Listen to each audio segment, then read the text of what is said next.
Good afternoon and welcome everyone back to our podcast. Very happy to say we're not going to be boring you with just myself and Darren today. We've got a lovely guest who we'll intro in a minute. But as always, I always like to check in with you, Darren. How are you? How's your week been? It's been all right, other than you giving me grief about my random day off yesterday. For everyone watching, I took my preschool child out for the day in London, and we went to the Transport Museum, which apparently is very nerdy, according to Jamie. Well, we are Luton Geeks Unplugged, so I think we're validating the title of our whole vlogcast here. But yeah, there's so many things in London, and you went to the geekiest one out of all of them, I think. I'm proud of you. It is good, though. It's in Covent Garden, so you can get a nice bite to eat after. And if you go once you've bought a ticket, you can go free for 12 months. There you go. There's the geekiness there. You're now trying to do a 3-for-1 deal on it as well. Wow. But yeah, highly recommend it. Anyway, yes, as Jamie says, we do have a guest, Caroline Cresswell. We used to work together, and I bother Caroline regularly on career advice and amongst other things as well. So Caroline, welcome, and give us a debrief into what you do now and an introduction of where you've come from, because we used to work together and then you quit and decided to do something completely different. I did. I had an early career in recruitment, and then I did 15 years in tech sales as frontline and sales leadership positions. So I had experience as a candidate and hiring manager all through that. And I'd thought about going back to recruitment, but there was a pivotal moment in the summer of 2016, and we had one of these mid-year kickoffs, and a very well-respected senior leader was talking about purpose and having a purpose in what we do. And I don't really think about these light bulb moments, but it genuinely was one of those. And I just felt at that time, sat in one of those uncomfortable conference chairs, that my purpose wasn't aligned to what I was doing. So I started thinking about what else I could do. And with a bit of a nudge from a friend of my husband, I made the brave step and set up my own recruitment business. And I haven't looked back since. I still get to talk to loads of the same people, and make an impact in their careers. A lot of my network that I had back in the day, they're either candidates or clients. So not a lot has changed, but a lot has changed. Yeah. I like the fact that the purpose was probably to drive more sales and whatnot, and then you decided, no, screw this. This is not for me. I work to a different set of KPIs these days.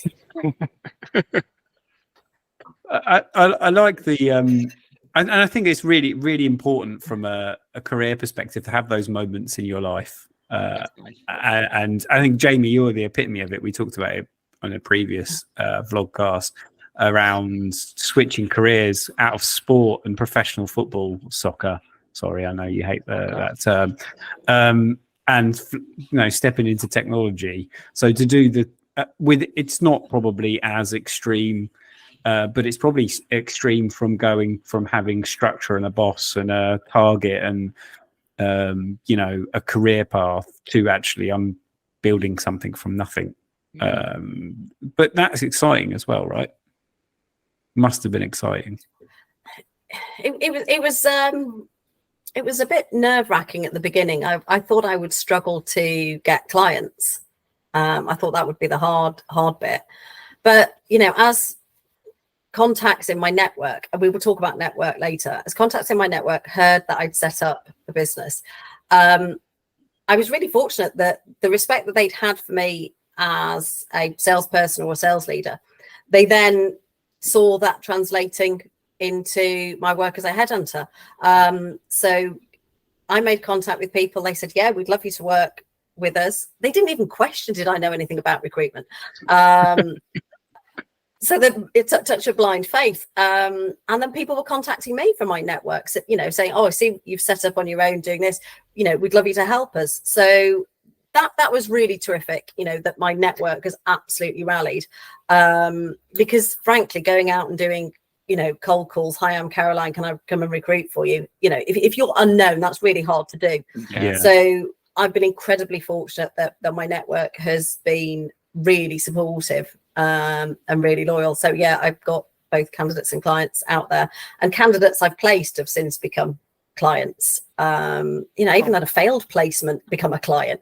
So yeah, a bit of luck, and goodwill from my network. I think a lot of that is reputation. What you're saying is, if you're not a dick, you'll be all right. Basically. Yeah, I think it carries you, don't it? Like how you are as a person. I'm a strong believer this. That's what I feel. You can transfer careers. It carries it as a person, because people will go, I can communicate with that person, and I can deal with them on that level. So it always helps. Yeah, whatever you'll do, you'll do it honestly, openly, and to the best of your ability. Yeah, that's true. I think if you've got a reputation for getting stuff done, whatever that is, and I think that is that's probably one of the most transferable skill sets you can have, having the ability to say I get stuff done, and being able to back that up with examples, and being a decent human being to work with. If you are generally fairly affable and get on with people, and you can get stuff done, they are really underrated skill sets. And I don't think there's a box to tick on LinkedIn to say that you have those as skill sets, but you can say you're a Python guy, or something else. But these are some of the bits that you can't convey on a CV, you can't convey on LinkedIn, but your network already knows it. Or face to face, you meet somebody and you go, wow, I really like this person. What is it they're good at again? And you end up with a situation where the skill sets you were originally looking for are less important than the characteristics of that person and their ability to get stuff done and being good to work with. Even if somebody is effectively a kind of lone wolf in the work they do, there's still a collaborative element to it. They're still going to have to get along and work with some other people. And with all the skills in the world, if you can't get stuff done and can't get along with people, it literally doesn't matter what you're any good at. No. Agree more. And we always joke about Luton Town Football Club. They have a mentality from a recruitment team. Their recruitment team says we employ the person first, then the talent, which I think is always it's actually a really nice way of thinking about how they recruit their staff and their professional players. So I've got some questions, and so has Jamie, and hopefully so my first one is, what's the market like right now? We're in June. We're recording this in June, the end of June 2023. Release will probably be in a month or two's time, when we all get back from holiday. Hopefully nothing changes dramatically, depending on what Elon Musk decides to tweet about. But fair point, Darren. Based on some of the sort of macro factors that are outside of our control, the market's quiet right now. We've from other recruiters I'm talking to and clients, it's quiet. Have we hit the summer lull early? Hopefully. I think if we look at the past 2 years, where there's just been huge headcount increases across so many businesses, such a lot of recruitment done to scale businesses for an anticipated demand that perhaps wasn't as big. Well, it clearly wasn't as big as people were hoping for. So you've seen from earlier this year some of the really big tech companies with some hefty layoffs. We've seen smaller organizations just backing off from the recruitment process and just taking stock, either applying more due diligence to their headcount decisions, extra layers, those sort of thing. Last year it was fast paced, and the last 24 months have been really busy for me, but it's definitely slowed down a little bit now, so perhaps when this comes out, we're probably still in that summer lull, hopefully preparing for things picking up in September. Do you think some of that is because money was easy to obtain and it was relatively cheap? And we're talking macro again, so getting investment, the investment was easy to for staff. And also there was a snapping up talent, is because I don't want my competitor or the other organization to have that. So there was almost like a hurried recruitment process for those 2 years, and we're seeing it normalize. Would you say that's fair? We'll get we do this and then we do that, and somewhere in the middle is the kind of sweet spot of where we probably live. But you're right. I think organizations were looking around and going, goodness me, our neighbors are hiring like mad. We've got to do the same for growth. So there is a bit of that, and then you've had the opposite of that over the past couple of months, where organizations are right sizing for the demand. I am hearing that some clients have got loads of pipeline of opportunities out with their clients, awaiting that sort of end user decision making to take place. So that's kind of stalled while organizations are worried about what's going on in the market. I think when we get general confidence back in the market, that will then filter through to end user organizations having more confidence in the projects that they're doing. That'll then turn into those projects flowing through to all the tech and digital organizations that you and I know. And then that demand for people to do that work will be back on track. Hopefully we won't have such a steep increase, and we can get off the roller coaster and it be a little bit more even. Yeah. So then getting hired in a tight market, is a subject we want to touch on. So there'll be possibly people watching this that, and I think one of the articles that Jamie posted to the 2 of us was around a percentage of people that are actually actively looking, and when they say actively, like applying, and it was like 53% of people in a job currently, in a tech job currently, are looking for a role, or at least applying for a role. It would be interesting to get your take on how you can be hired in that market. I mean, firstly, your take on that stat, which I think is really high, actually. I don't know, in my experience, it's quite high. But then also, how do you get the green light and in a market that's quite tight because people aren't throwing job offers at you left, right, and centre like they were? Okay, so to answer the point about the candidate market and the people looking, I think some of that is serious looking. I think some of it's browsing. If something better comes along, and that doesn't mean they're dissatisfied with where they are. It just means they're open to new opportunities. And I think in the past couple of years, I think people have become more open-minded to other opportunities, potentially if it's going to improve something in their world. And that might be, we talk about reasons for moving. It might be more money. It might be better work-life balance. Whatever that, it might be better development. It might be a step up that they've been waiting for and they've not been able to get, or it might be a sideways move with the promise of development. So that's why people are kind of open-minded right now. Don't underestimate the sort of cost of living as to drive people, because they're asking for pay rises and they're not getting them right now because companies can't afford to. So they're thinking, well, the only other way to get a move to get money is to make a move.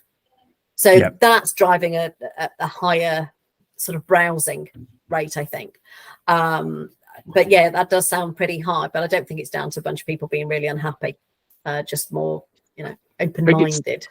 The world's more open now, isn't it? Like before we started, I referenced like my dad was in the company for 25 years. That will still happen, but that's going to become less because it's almost like dating. LinkedIn's opened that portal, like dating's opened the portal where I probably wouldn't have met my wife back in my parents' time, but because I could access an app, I can then reach her in London, sort of thing. And it's that LinkedIn has opened that whole network, hasn't it? And availability.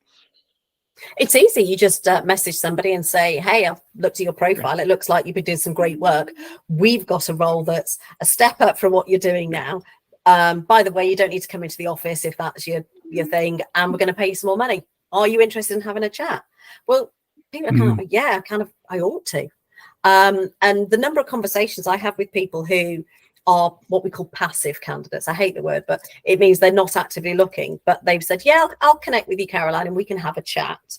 They go, yeah, I'm kind of happy here. And then we get talking.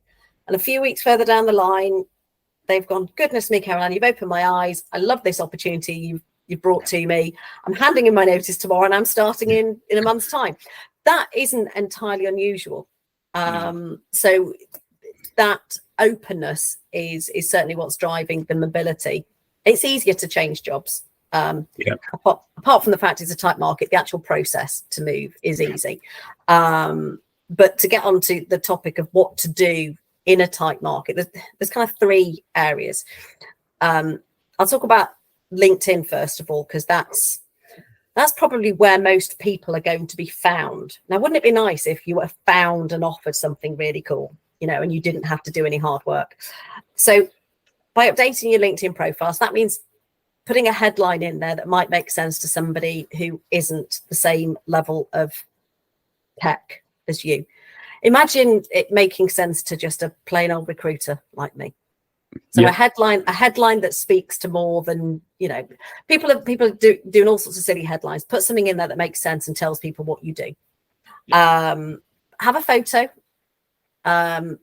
not one that's got your graduation robes on it, or one down the pub. It doesn't have to be fancy either. It just don't make yourself look weird. It's good advice. I'm going to get you to review mine after this. We are judged by the caps on backwards looks really silly, but I'm not talking about it being super professional. It just needs to be a nice snapshot without you looking weird.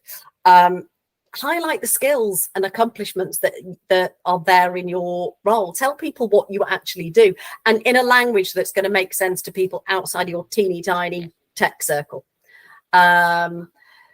If you've got, one of these websites with your work on it, stick the link to it, post your projects on there. Let somebody glance at your LinkedIn page and have a clue about what you do. Yeah. And then they can, because a big criticism of candidates is they keep being offered rubbish. Now, is that because somebody's made a sloppy approach? Yes. Or is it because somebody's just gone, I think your profile looks like you do this and you don't. I was in that first conversation, I usually check what somebody's doing unless they've got a very detailed profile to tell you what they're doing. So give recruiters half a chance to find you. Make yourself look like the role you want. Now, I don't mean lie and start saying a load of stuff on your on your LinkedIn that looks like a job description for something else. I mean, make yourself look like you're ready for that role that you actually want. So that's about the headline, the photo, the skills and accomplishments, and putting a bit of effort into that. Also brings a slightly human quality to, something that's a bit flat. Poke your colleagues and ex-customers and what have you for recommendations. Give some recommendations if you need to sort of start the ball rolling. Then it just makes your profile look more interesting. It also sort of validates the work that you've done. People always like to look at those recommendations and see that, just a couple of lines that says, oh, Darren did a brilliant job with that client with the, big, hairy, scary cloud migration thing. Exactly. Words to that effect. And I guess the last thing about LinkedIn is to engage with the platform. Now, I'm not talking about living on there like a recruiter does, because we're on there all day. I'm talking about spending a few minutes every now and again, engaging with groups that are in your line of work. Join some of the other groups, comment on what's going on in there, become visible, share posts, make your own posts if you're feeling bold, but kind of get involved with other people so that they can see you. It's contentious as to whether you tick the green circle. I'm always going to ask about that, because I always some of my net, I've got close to 2,000 connections. And some people are very bold with doing that and saying, hey, I'm looking for another job. And I don't know, it's the British in me is very much like, wow, and some people aren't. What's your opinion on that? It's an interesting take. It says open. It doesn't mean job hunting. Yeah. So it makes you more likely to have a recruiter engage with you. The back end of LinkedIn is LinkedIn Recruiter. And we have filters, and we can tick a thing that will present as people that says the people who are open. So if you want to be found by the recruiters, if I'm a recruiter looking for a cloud migration person, and am I going to look at the people who are open to work first or not? Exactly. Yeah. So it's about if you want to be found, you've got to be visible. So you've got to have a visible profile with some sensible content on there. And I think tick the circle. Your employers can't see it, only recruiters can see it. I tick the circle. Not right now, but in the past I've done it, and I have to say within 3 days the raft of things that come into me is a sharp increase. 100%. You can make it public. You can make it public. You can. Right? I've seen, that's what I mean. I've seen people do that, and I've been working with them. I'm like, wow, like the British in me is like, you are brave. I know you're connected to the manager. Wow, you're dropping it.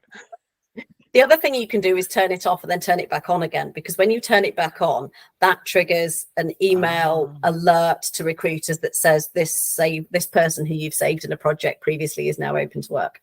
Like blood in the water for a shark, isn't it? Like turn it on. You can do that. Wow. So I say turn it on. Say I'm happy to engage with recruiters.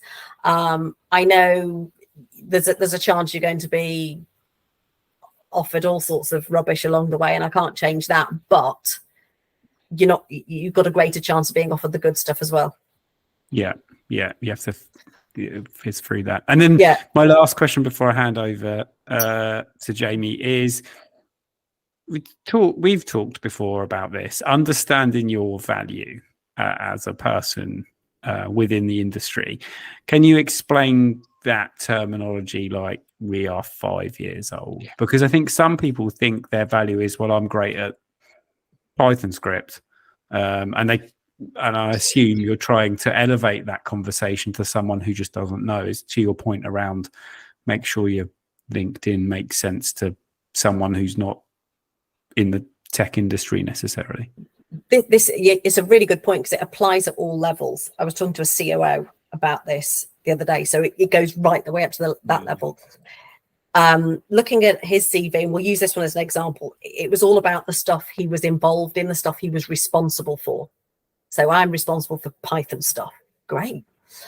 What you really want to be telling people is what that means. What is the outcome from that Python work? What is the outcome from that migration project?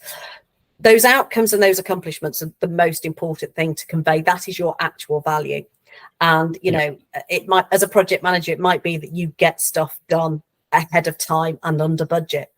That's kind of literally the only two things you need to do: a successful project and under budget and on time.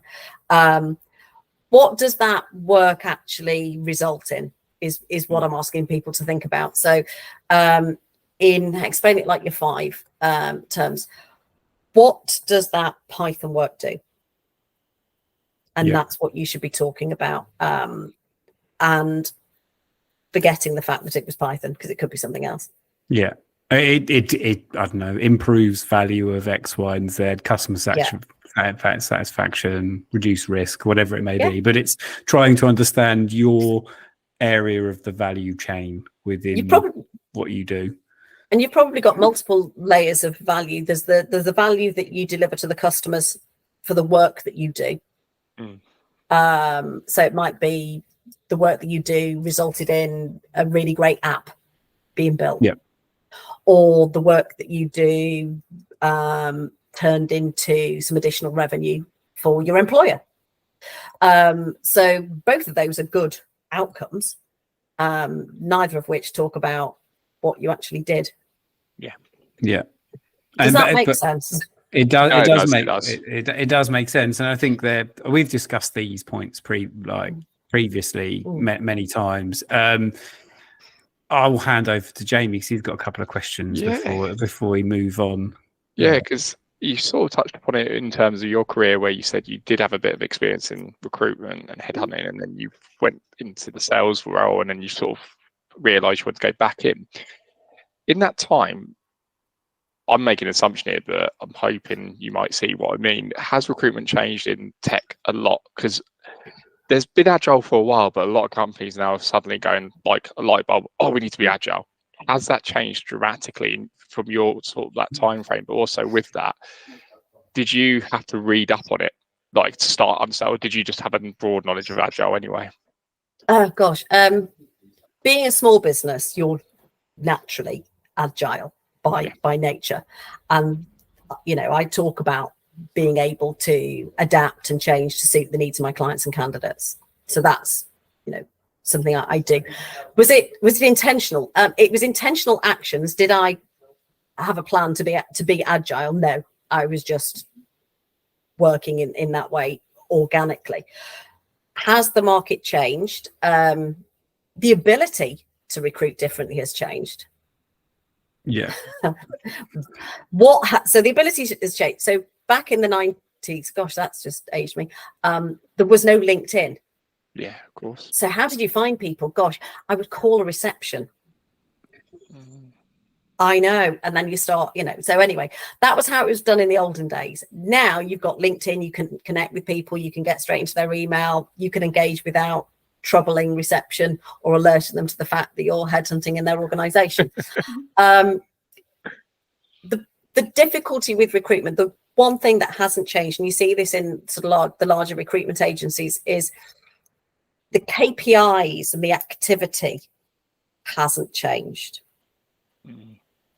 And that's possibly holding recruitment back. So there's still an obsession with counting the number of candidates you might talk to, counting the number of CVs you send somewhere, counting the number of interviews you've arranged. And I know KPIs are important, but the only KPI that's actually important is the placement. Yeah, finding it on, of course, finding the right person. And because there's a human factor in there, it might be a short list of one, and that person gets hired because you've screened out everyone else, and you've gone to the client. You've gone, I'm not sending you anyone else. This is the right person. The rest are rubbish. Or it might be, the goalposts are moving, and it might be a short list of 8, and we still don't get it right. So the focus on some of those legacy KPIs is holding recruitment back. Yeah. The ability to do things differently is absolutely here and now, and we should be embracing that, the technology that's available to us. For example, Teams interviews. I like to talk to people over the phone so they can walk and talk, and you get them at their most relaxed, especially during lockdown. Everyone's sick of staring at the little white spot on their laptops. But a lot of recruitment was done face to face. That's really time consuming. Yeah. So and if I look at how much face to face time I have with my clients these days, it's lots of infrequent WhatsApp, FaceTime, Teams. It's more frequent but less formal. So I think the recruitment has become less formal, which is a good thing. And I think the processes being applied by recruiters and clients has evolved and adapted. I think they're doing a lot of Teams interviews, early stages, and then perhaps bringing people into the office for a more immersive time in the building, meet a few people, have coffees, and it's kind of like, we really like this person. We're now going to bring them into the office, check they've got, check how they interact with people face to face. So that's definitely changed, and for the better. The speed at which we can hire has really, really changed. In the olden days, you'd phone, let's say you got through to speaking to somebody, there was no LinkedIn profile. Could you send me a CV? I haven't updated my CV in a few years. So you wait for the candidate to update their CV, then fax it to you. Do we need to explain what a fax is to anyone on this? And then you would then fax it to your client, who might go and pick it up a couple of days later and read it. So that you can, this process sounds horrific, doesn't it? How did anybody change jobs? That's why my dad stayed there for 20 years. I know. It can be bothered. So these days, I'm working with clients, and we don't have job descriptions in some cases. I've got director of operations starting on Monday, and I suspect he'll be writing his own. I'm placing candidates without CVs because we've got the benefit of the LinkedIn profile and thankfully a degree of respect of my screening abilities. So the world has definitely got really quick if we choose to work that way. Yes. And we've got to adapt the interview process along the way with that. So we've got the video bit, but then it's about what do we do further down the line? And this is sometimes where I think hiring organizations can work better. I work with some terrific clients who are really, really slick. They make a decision quickly. They move people through the process quickly. Feedback is quick. And then they go to offer within the space of 48 hours. That's the kind of speed that people need to be operating at these days. We've got to think like Uber. That's the pace at which, or Amazon Prime, that's the kind of pace at which we're living our lives. And that's what we're having to apply to work. And if it means arranging an interview with someone terrific without a CV and a job description, then let's do it. Yeah. Let's not be held back by old traditions. So is the CV dead? No, but it's slowly dying, maybe. That's a sort of good segue into sort of a two-pronged question. So, in terms of, when I speak to recruiters, and I know some really good ones, I can tell they understand the basis of what I do. So, have you had to sort of learn an understanding? Because you referenced about how someone would write a LinkedIn profile so anyone could pick it up, but when you're then hiring for a company, you obviously have a specific person you need to find. For each different sort of discipline in tech and digital, have you had to start to hone, right, I know what a product manager does, I know what a developer does, I know what a designer does, a data analyst, sort of basics of it, so then you know what they're telling you. You're like, yeah, I can tell they've got good knowledge themselves, kind of thing. Yeah, absolutely. I mean, I what really grinds my gears? My own career. So I had some insight into what a good one of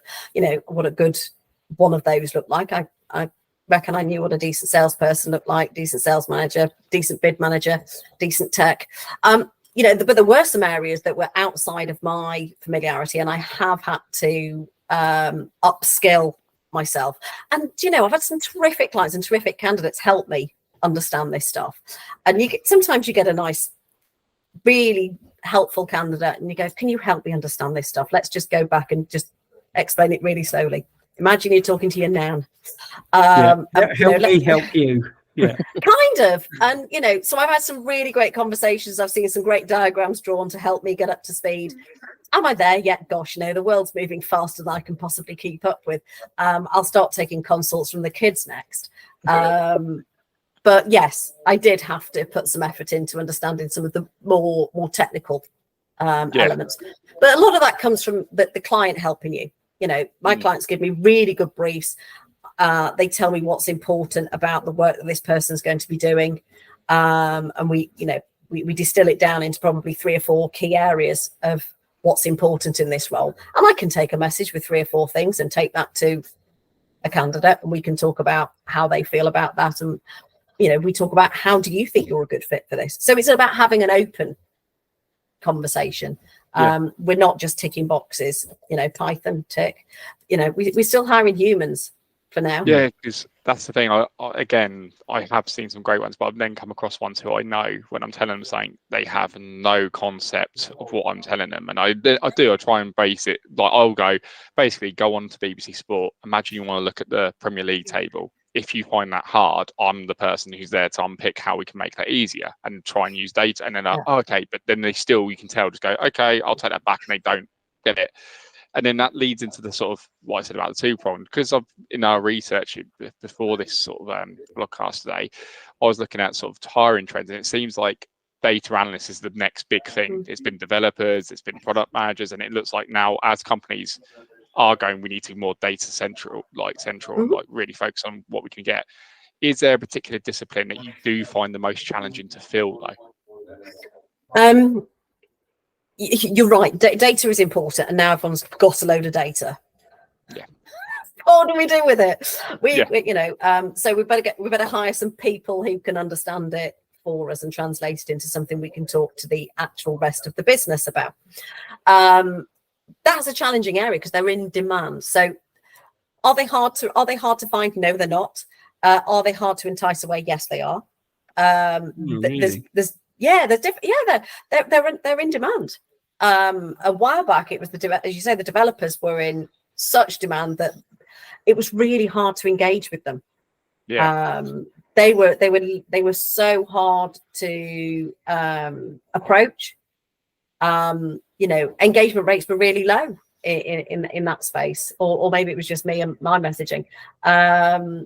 But yeah, the analysts now are very popular. They're in demand. So they're probably having a slightly easier time than others being offered roles right now. Yeah, I think that's like, again, I know a lot of developers, and that was the thing they'd say, like, I just, my inbox is just relentless, like approaches. I don't have time to keep up with it. And I was like, wow, I wish I could get in that situation at times to be that loved. But yeah, I from my reading and research, it was looking like that data analyst is the next hot sort of thing within the industry. Then it'll be Chat GPT prompters. Yeah, it will be the ability to do Chat GPT, which I'm getting better at. So I'm upskilling. So I might put that as a skill on my LinkedIn profile. Can do a Chat GPT prompt. Yeah, I can get some stuff out of it.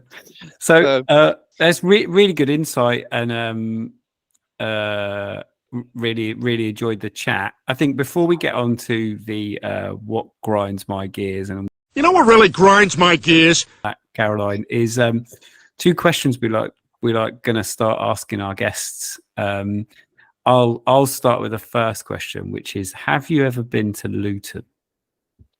As it is a Luton podcast. You had to think about that, didn't you? No, I didn't. I've never been to Luton. No, you were thinking about it, but you're thinking, how can I frame my face not to show the stain? What's the correct facial expression to say, yes, I've been to Luton? Okay, and that then leads me to the follow-up of, if so, and what did you think to it?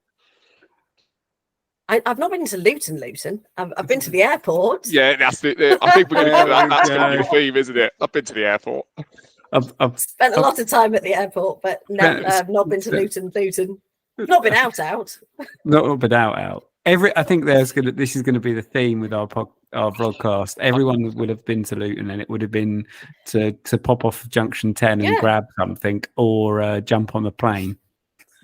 Yeah, it'll be exactly the three I will predict, and we can then get a data analyst, which you can then source as Caroline on the data of this. But the three recurring ones, I'm confident will I'll be just keep a tally, Yeah, exactly. Junction 10.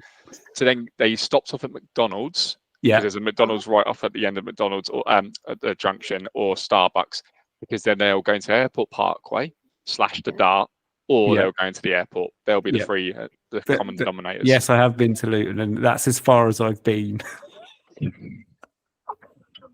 Okay. Brilliant.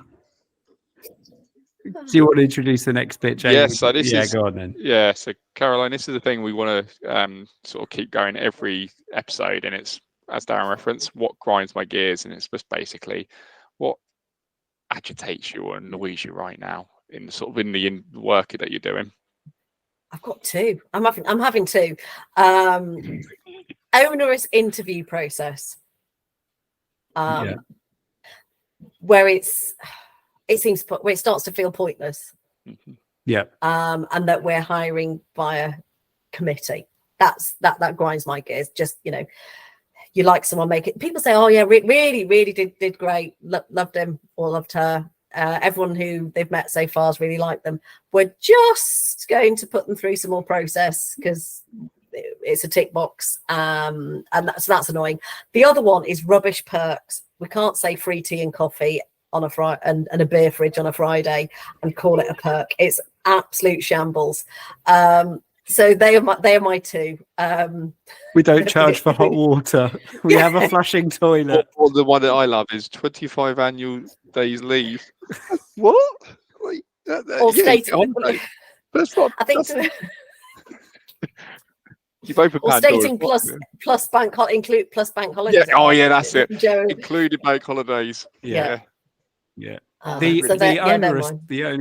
The onerous process one I always think is funny, especially when there's like we have a 6 process, a recruitment process. Yeah. I don't understand what's the 6th one. I think this was one of yours actually recently. Yeah, we literally the last episode, Caroline. Yeah. I said the whole job hiring, the main one I brought in my gear grinding, it was the lack of feedback when you get to that final stage, because you'll know this, like when you get to like the final stage, there's max 5 people who are doing that presentation or that 2-hour thing, and then you get an automated email back and like, wow, I gave you 2 hours of a presentation, you couldn't even give me like a bit of feedback. So but I then referenced the process, because I said, and we said it before we start recording, about if you spend 10 hours with me and you cannot see, am I a good fit in terms of culture, and do you think I can do the job, and do you think that I can perhaps develop in the role or bring something new to role, then I would actually question your judgment as a person. I would, because first impressions count. But I kind of like can talk to someone and within half an hour be like, I think I can get on with them quite quickly. Yeah. So yeah, that one I fully agree with you on that one, Caroline. It feels a bit like Room 101 now. I think we can enter them into a vault of gear grinding. See, I keep getting gear grinding in there. It's going to become allow them in. What's your one, Darren? No, oh, you want me to go? I'll go next. Go on. So mine's a phrase of everyone says, which is let's circle back on that subject. It just pisses me off so much, because what it means is I don't want to talk about it now. Can we talk about it later? Or I haven't got the capacity. So yeah, the phrase "let's circle back on that," which is. I'm going to use that at home though. Yeah, obviously. They're the circling back is we'll do that project next year. We've lived here for 15 years. Let's circle back on some of that. Yeah. The bathroom hasn't had a handle for the whole time we've lived here. Want privacy. Yeah, exactly. Yeah. Oh, yeah, no, that's. I think I've heard that phrase in a slightly different wording, but I've heard it actually today. No joke. Oh, really? Yeah. Let's regroup. Let's regroup and reconvene in the same sentence, which I was like, wow. Is that because we're British and can't say no? Yeah. What they want to say is, I don't care for your problem. We've not looked at your problem for numerous months and years. So I'm just going to nicely say, no, not for you. Not now. Anyway, Jamie, I'm going to leave you with your what grinds your gears, and then the outro. I'm just reading straight off the prod sheet. That's how unprofessional I am. Exactly. Today. We're slick here. Mine is maternity and paternity leave. Because I could go for hours on this. So I'll try and temper it. I'm expecting my second child. Had my firstborn in 2021, and I'd seen people go away and have 2 weeks. That's a good time. And then when you're in it, you then realise that's nowhere near long enough. And it's not because it tends to be the men who take that leave, because the woman's obviously giving birth. But what I mean in that is we're not the heroes, but I cannot see how a woman who's gone through the experience of labour, which I think some people have, like science said, it's like running a marathon or double, depending on when you're in labour, and some who have cesareans, and then after 2 weeks, sorry, you're potentially on your own, especially if someone's not remote working and they're going back to the office and you're there with a child. And then if you have children like we are, who are close in age, you've got 2 kids at home, and there's so many countries that aren't world leaders, supposed world leaders, who give 6 months, a year. And in this country, and we're meant to be a leader in the world of how you do democracy, how you do things, and we do 2 weeks. And some companies don't even do that. They'll go to a paternity pay, which isn't your full pay.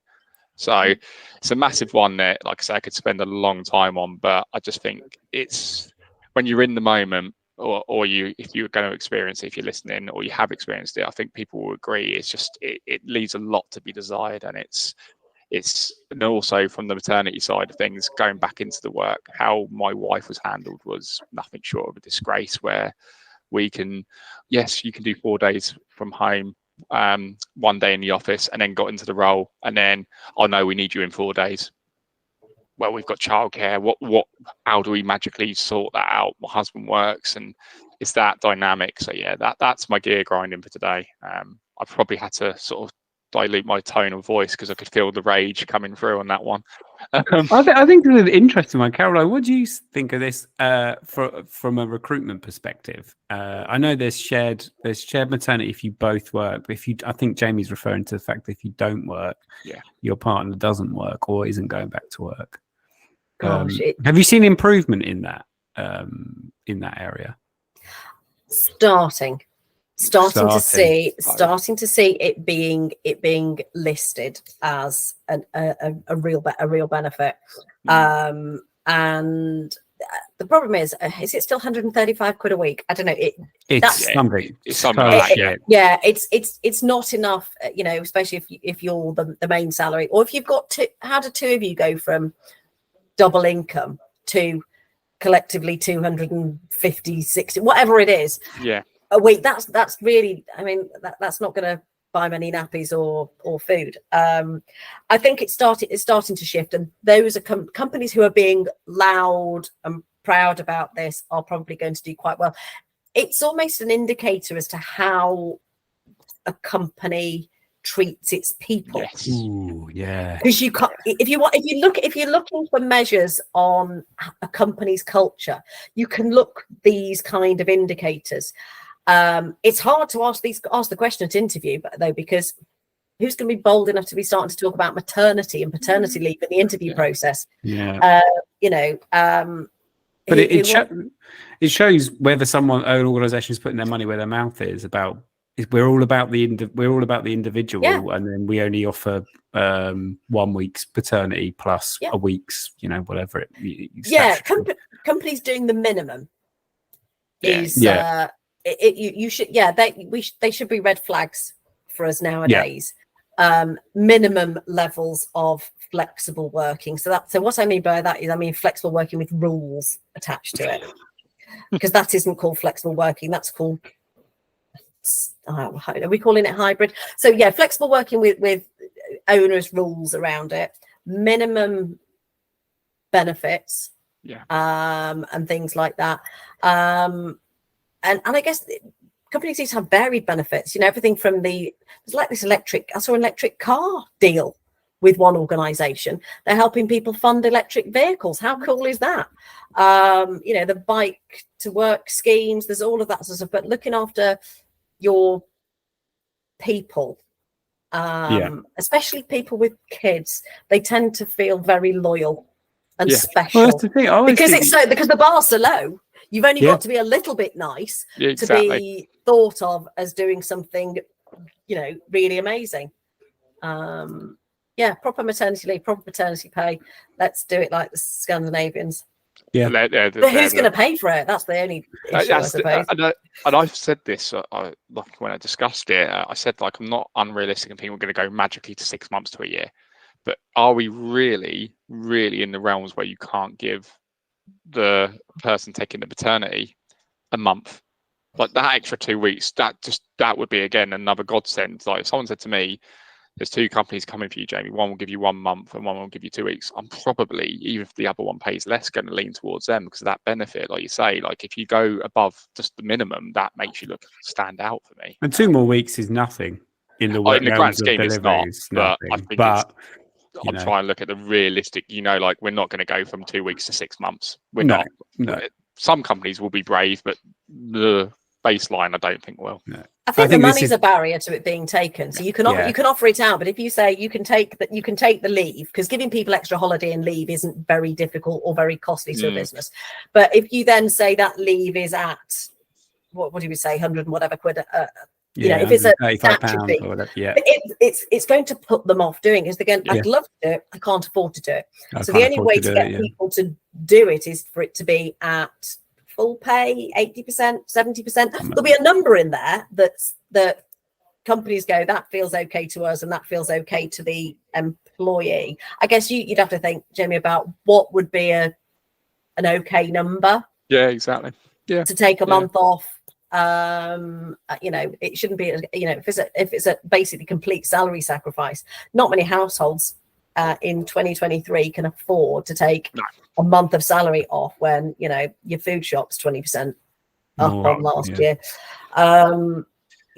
so it's a very difficult one right now, but companies are struggling to give money away at the minute. Yes. Yeah. So pay rises and things like that. So I don't think we'll make much headway on that this year. That's it would have to be a government initiative. Longest grind my gears ever. There you go. Open. I do. Yeah. Oh, gears of ground. Yeah, they are. It's a ground. That's another one we can use. I love that. That's a phenomenal one. Oh, I'm going to embrace that. I think we should have that as the placeholder image at the start. The gears are ground. But no, thank you very much, Caroline. Honestly, it's been fascinating. And it's been good to actually have someone else's voice because, like I said, I think people would get tired of me and Darren's Lutonian voice. That's a word, by the way. I'm going to keep saying that because people do not believe me when I say it. But yeah, as always, please follow us on LinkedIn. I connected with you actually, Caroline, in advance of this. So it's great to expand that network. And we will have our next guest lined up who will be someone from Spotify, I believe, Darren. So that's something to look forward to. Yeah, that'd be awesome. Ooh. Yeah, exactly. The Spotify model. The great myth. But thank you very much, everyone, for listening and take care. It's been a blast.